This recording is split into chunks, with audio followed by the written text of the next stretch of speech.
Welcome to my YouTube channel.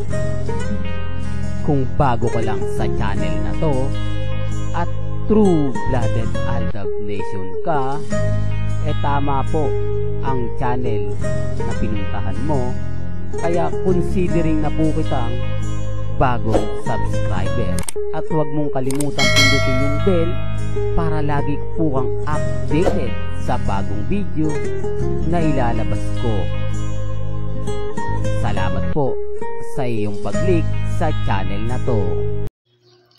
Welcome back mga kaaldab. Ito na naman po ang inyong lingkod, si Mr.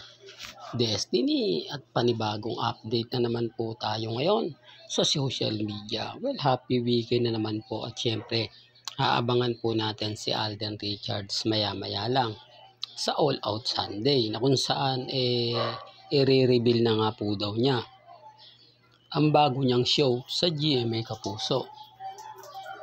Isa na naman po ito nga inaabangan ngayon sa social media, kung ano na naman po ang sasabihin ni Alden Richards. Marami kasi mga kumbaga komento, at sigurado naman po na nakikita po ninyo, nababasa naman po ninyo sa social media. Di po ba?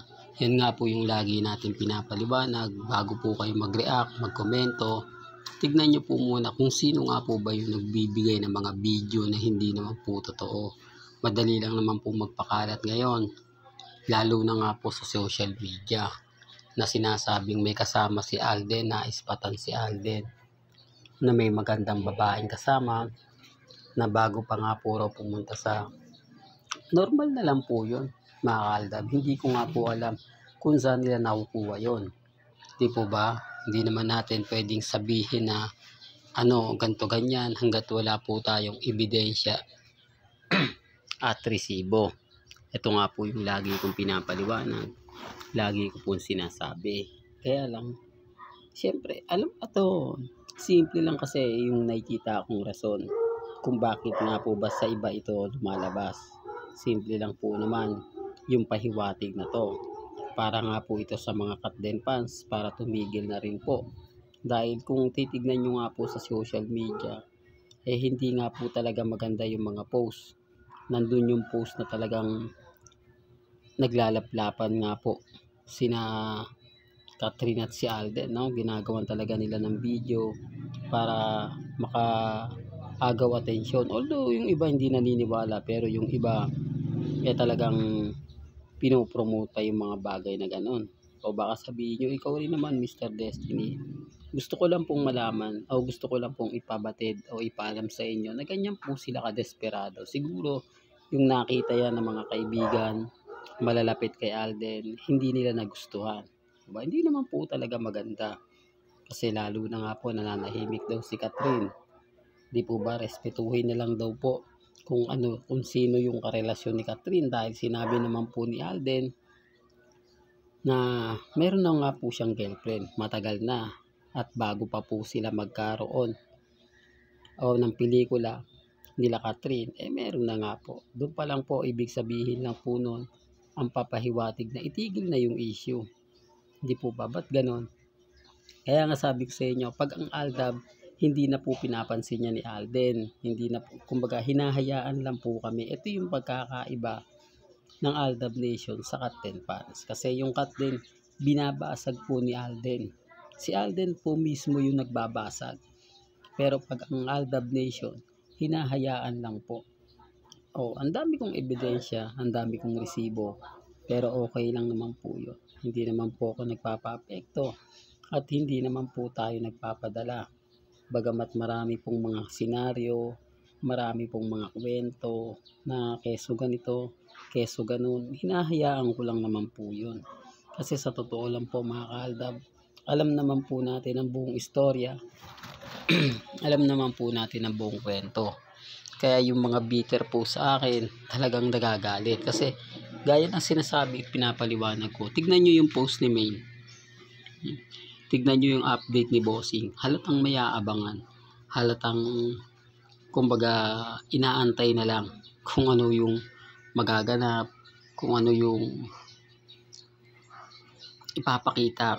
At syempre, kaya lang naman po pumunta si Alden sa All Out Sunday para i-reveal, di po ba, yung bago niyang show. Bukod doon, wala na po. Kaya wag po kayo maniniwala na may bagong teleserye si Alden.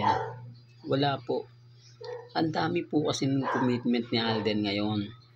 Una, pelikula. Pangalawa, yung mga bagay-bagay na hindi niya ginagawa ngayon, ay ginagawa na po niya. Kaya nga po mas marami kumakampi kay Mr. Destiny na totoo po yung sinasabi ko. Totoo po yung mga pinapaliwanag ko na freelancer na po talaga si Alden. On call na lang po siya. Kasi kung titignan nyo yung All Out Sunday, di po ba, mapapansin nyo na pag pumupunta lang po siya, nagpo-promote siya. Mas priority nga po ni Alden ngayon yung mga TV commercial. Pansin niyo po ba, pumunta pa po siya sa piyesta para sa BDO, pumunta pa po siya sa SM para mag-promote. Ganun po niya ka-focus. Samantalang kung titignan nyo, dapat GMA Kapuso o GMA Sparkle Artist Center ang pinopromote ni Alden dahil siya po yung mentor eh. At napakarami pong artista ngayon ang GMA Kapuso na walang project. Di po ba? Na hindi nga po nabibigyan dahil kita nyo nagsisiksikan po sila sa All Out Sunday. O baka sabihin nyo, nagsisiksikan na pala Mr. Destiny. Eh bakit? Yan po yung maganda. Yung maraming artista, tapos nandun pa si Alden. Mas masarap panoorin kapag maraming nagpe-perform. Di po ba? Kasi pag kukunti lang, eh talagang tapos hindi pag-aanong bigatin yung mga artista. Kaya nga po yung taktika ng ABS-CBN kakaiba. Di po ba? Yung tipong akala mo tapos na, akala mo ganito ganyan, akala mo ganun. Kaya nga sabi ko sa sa dami po ng nalalaman ni Mr. Destiny, sa dami po ng mga ina-update, pinopost sa social media, sa Instagram, sa website, doon malalaman nyo lahat-lahat ang buong story at buong kwento. Ganun naman po maganap ng update si Mr. Destiny. Hindi lang po isa.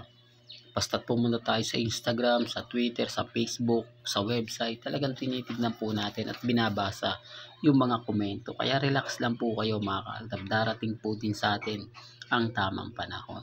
Hanggang dito na lang po ang ating latest updates. Kaya kung gusto nyo pa po ng pinaka-latest at sariwang update, abay tumutok lang po kayo dito po sa channel ni Mr. Destiny para updated po kayo sa mga bago at sa mga latest na i-upload po natin maya-maya lang. Kaya kung bago ka lang sa channel na to at isa kang true-blooded Aldab Nation na nagmamahal kina Mengay at Soy, tama po ang channel na pinuntahan mo. Kaya consider na po kitang bagong subscriber. At huwag mong kalimutang i-share ang mga video po natin sa mga mami, sa mga titas, at sa mga senior. Hanggang sa muli, salamat po sa panonood at pakikinig.